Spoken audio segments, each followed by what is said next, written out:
This is Physics 30, Chapter 6, Lesson 3. This is the last lesson in Chapter 6, the last lesson on gravitational fields, and we're going to look at today models of orbit, models of planetary orbit. Newton's classic picture of orbits is shown below. Low Earth orbit takes about 88 minutes to come around full circle. Geosynchronous satellites take about 24 hours. Geosynchronous comes from the fact that their orbit is the same period as Earth's rotation, 24 hours. And the moon takes about 27.3 days to orbit the Earth.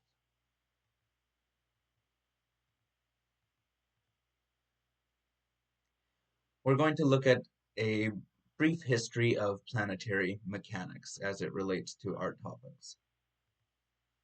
Starting with Plato in 427 to 347 BC.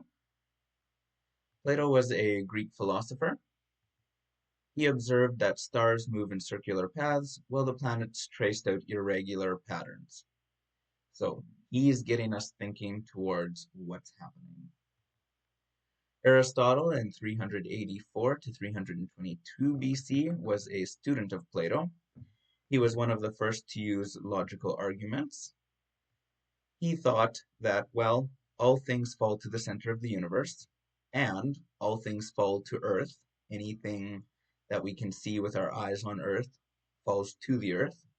Therefore, he concluded, the Earth is at the center of the universe, which we know today is not true. Similar examples of thought lines. God's creation is perfect. Circles are perfect curves. Therefore, planets travel in circles. Ptolemy in 83 to 161 AD set up a geocentric model of the universe. So rather than placing the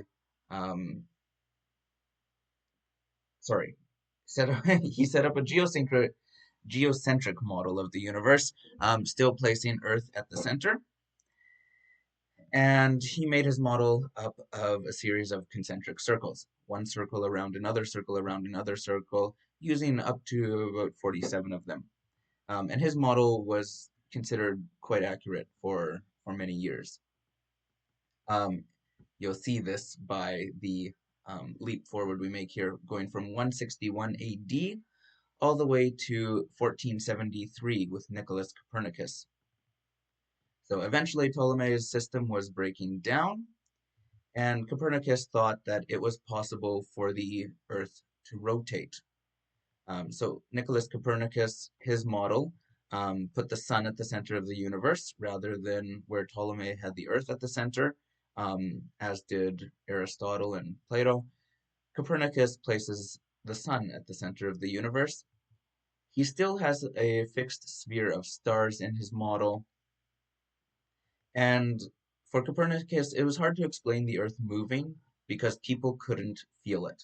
And we know that today as well. When we're standing on Earth, even though we today know that Earth is rotating, we know we're orbiting the sun, we know our entire galaxy is shooting through the known universe, but we don't feel the effects of any of those things daily.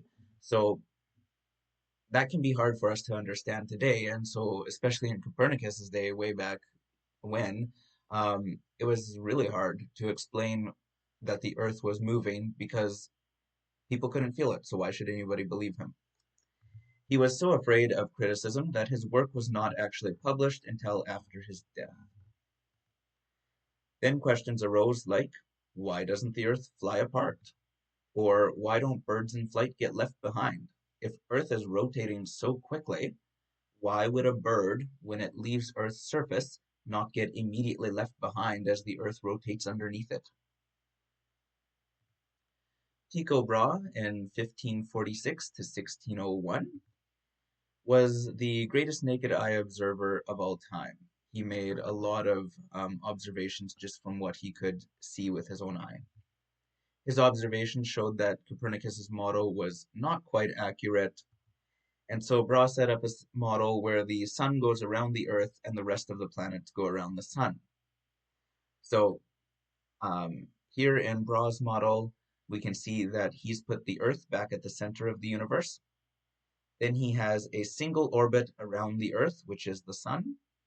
And then he has all other planets orbiting the Sun as the Sun orbits the Earth.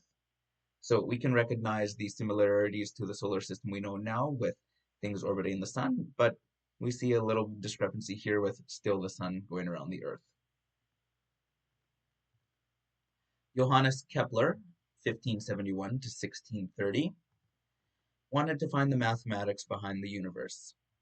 He was an intern of Tycho Brahe's and took his observations and began to work with them. Kepler realized that Copernicus's mistake was that he thought planets orbited in circles. Kepler realizes this is the issue, and he eventually realizes that the planets must orbit in ellipses rather than in circles. Kepler followed the lines of Copernicus in thinking that the sun was the center of the solar system.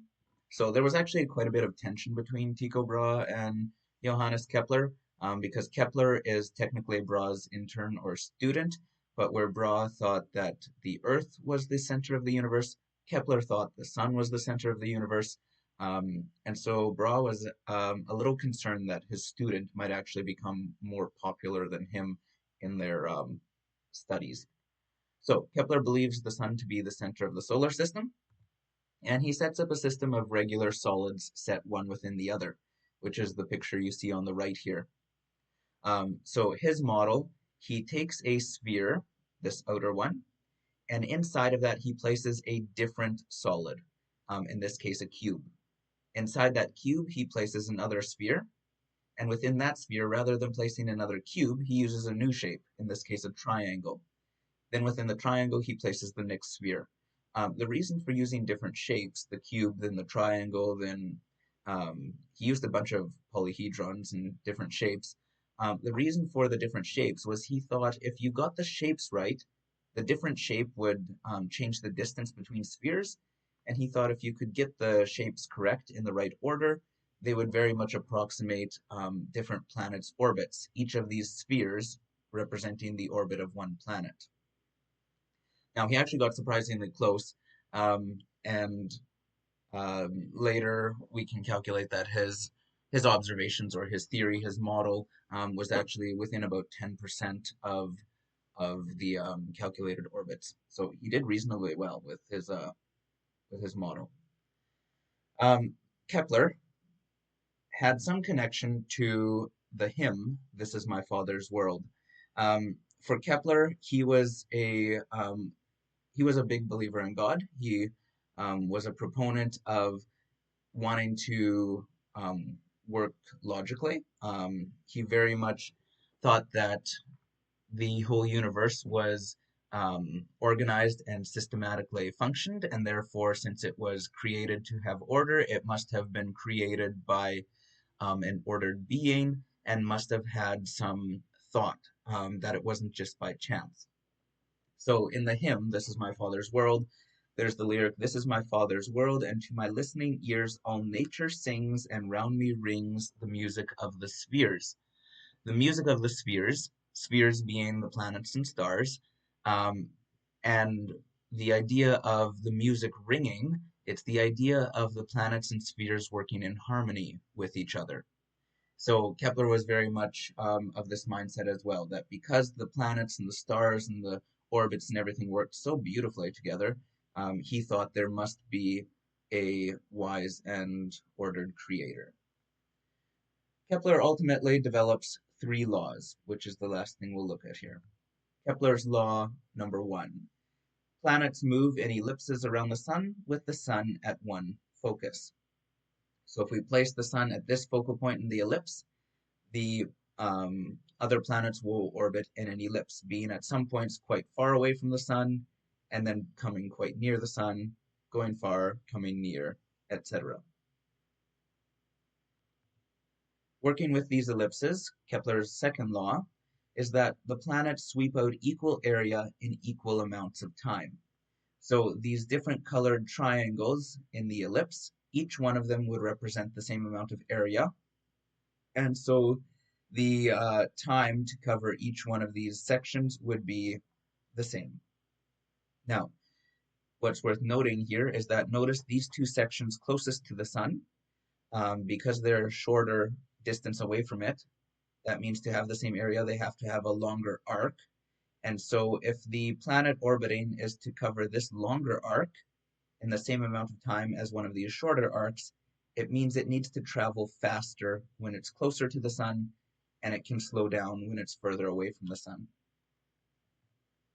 which is exactly what Kepler says in his law number 3, that the equation of the distance to the sun from the planet cubed over the period of revolution, remember period is an amount of time squared, is going to be some constant. So he says that r cubed over t squared is equal to some constant, or it has to be constant. And so this means that the closer an object is to the sun, the faster it will travel, and the further away from the sun it is, the slower it will travel. There's no textbook assignment for this lesson. For practice work, we're going to work on the chapter hand-in assignment.